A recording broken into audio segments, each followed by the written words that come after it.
Hello मेरे प्यारे बच्चों, कैसे हैं आप लोग। उम्मीद करते हैं आप स्वस्थ और मस्त होंगे। आज हम लोग कक्षा 12 बायोलॉजी से जैव प्रौद्योगिकी का जब चैप्टर है, जैव प्रौद्योगिकी के चैप्टर से हम लोग जैव प्रौद्योगिकी की सहयोगी तकनीकों के बारे में बात करेंगे।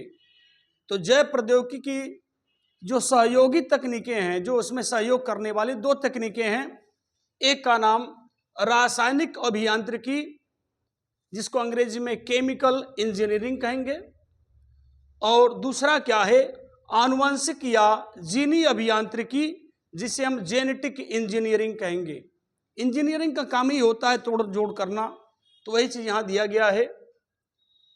तो आधुनिक जैव प्रौद्योगिकी में निम्नलिखित तकनीकों का मुख्य योगदान रहा है। यानी जो आधुनिक जैव प्रौद्योगिकी है, जैव प्रौद्योगिकी में निम्नलिखित तकनीकों का मुख्य योगदान रहा है। वे कौन कौन तकनीकें हैं? दो तकनीकें, रासायनिक अभियांत्रिकी और आनुवंशिक या जीनी अभियांत्रिकी। तो इन दोनों के बारे में हम बात करेंगे। रासायनिक अभियांत्रिकी क्या है? तो बताया गया कि इसके अंतर्गत रोगाणु रहित वातावरण में, यानी ऐसा वातावरण जो जर्म फ्री हो, रोगाणुओं से मुक्त हो, जिनमें कोई रोग की संभावना न हो, तो इसके अंतर्गत रोगाणु रहित वातावरण में केवल वांछित का मतलब जो हम चाहते हैं, वांछित यानी जिसे हम अंग्रेजी में डिजायरेबल कहते हैं, वांछित सूक्ष्म जीवों या पूर्व केंद्रीय मतलब प्रोकैरियोटिक। जैसे पढ़े कि सेल दो तरीके की होती है, प्रोकैरियोटिक और यूकैरियोटिक।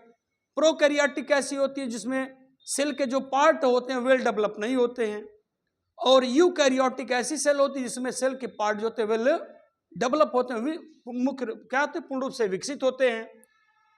तो ये प्रोकैरियोटिक है, पूर्व केंद्रीय यानी प्रोकैरियोटिक, जिसका डेवलपमेंट पूरी तरह से न हो, प्रोकैरियोटिक।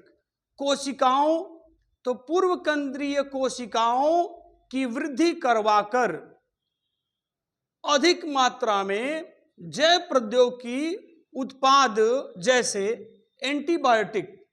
एंटीबायोटिक पदार्थ क्यों हम इस्तेमाल करते हैं? To kill bacteria. एंटीबायोटिक पदार्थ किसे कहते हैं हम? ऐसे पदार्थ जो बैक्टीरिया को किल करने के लिए इस्तेमाल करते हैं, बैक्टीरिया को मारने के लिए, उसे हम क्या कहते हैं? एंटीबायोटिक। तो क्या क्या प्राप्त करेंगे हम इनसे? एंटीबायोटिक प्राप्त करेंगे, एंजाइम जिसको हम हिंदी में वीकर कहते हैं, और क्या प्राप्त करेंगे? टीके प्राप्त करेंगे, जिसे हम अंग्रेजी में वैक्सीन कहते हैं, इत्यादि प्राप्त किए जाते हैं। फिर से इस बात को हम थोड़ा रिपीट करते हैं, एक बार क्लियर करते हैं कि रासायनिक अभियांत्रिकी को अंग्रेजी में इंजीनियरिंग कहते हैं। तो इसके अंतर्गत रोगाणु रहित वातावरण में केवल वांछित मतलब अपनी इच्छा अनुसार सूक्ष्म जीव जैसे बात कर लें आप, जैसे जीवाणु है, कवक है, शैवाल है, या उसमें पौधे भी हो सकते हैं, जंतु भी हो सकता है, सूक्ष्म जीवों या पूर्व केंद्रकीय कोशिकाओं की वृद्धि करवाकर अधिक मात्रा में जैव प्रौद्योगिकी उत्पादों जैसे एंटीबायोटिक, एंजाइम, टीके इत्यादि प्राप्त किए जाते हैं। दूसरा कौन सी तकनीकी है? दूसरी तकनीकी है आनुवांशिकी या जीनी अभियांत्रिकी।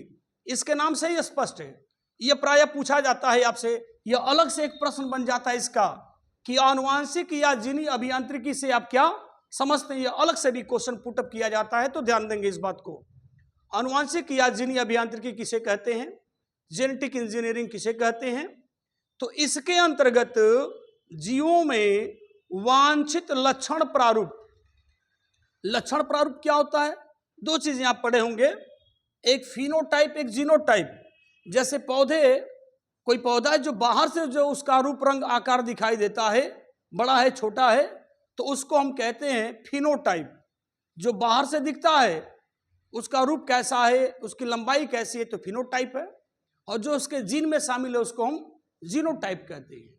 तो यहां बात हो रही है कि इसके अंतर्गत जीवों में वांछित लक्षण प्रारूप मतलब जो बाहर से दिखाई दे रहा है, प्राप्त करने के लिए आनुवांशिक पदार्थ जैसे जीन या डीएनए। और जैसा कि आप जानते हैं कि जो डीएनए जो गुणसूत्र होता है, गुणसूत्र पर जीन पाए जाते हैं। गुणसूत्र पर क्या पाए जाते हैं? जीन। तो आनुवांशिक पदार्थ जीन या डीएनए खंड को जोड़ा या घटाया या ठीक किया जा सकता है। तो ध्यान देंगे, इस जीनी अभियांत्रिकी यानी जेनेटिक इंजीनियरिंग के अंतर्गत क्या करते हैं हम, आनुवांशिक पदार्थ को जोड़ा, यानी अगर हानिकारक है, लाभदायक कोई पदार्थ है तो जोड़ेंगे, हानिकारक है तो उसमें से निकाल लेंगे, या उसमें थोड़ी अगर कमी है तो उसको क्या किया जा सकता है, ठीक किया जा सकता है। या किसके द्वारा, जीनी अभियांत्रिकी के द्वारा। अब बता दिया कि ये जो जीनी अभियांत्रिकी है, ये घटना जीन या जो डीएनए खंड है इसको जोड़ने, घटाने या ठीक करने की जो प्रक्रिया है, इस प्रक्रिया को ही हम जीनी अभियांत्रिकी के नाम से जानते हैं। इसी को हम जीनी अभियांत्रिकी कहते हैं। चूंकि यहाँ जो जीन है, डीएनए है, इनके जोड़ने या घटाने या ठीक करने की जो प्रक्रिया हो रही है, इसलिए इसे टेलरिंग, टेलर जानते हो टेलर का काम क्या होता है, वो कपड़े को काटता है, सिलता है, इसलिए इस घटना को, इसे टेलरिंग ऑफ डीएनए यानी डीएनए का टेलरिंग या डीएनए को जोड़ने, काटने, सिलने का काम होता है। तो इसलिए इस प्रक्रिया को, इस जीनी अभियांत्रिकी को क्या कहते हैं, टेलरिंग ऑफ डीएनए भी कहा जाता है। तो उम्मीद करते हैं कि बिंदु आपको समझ में आ रहे होंगे।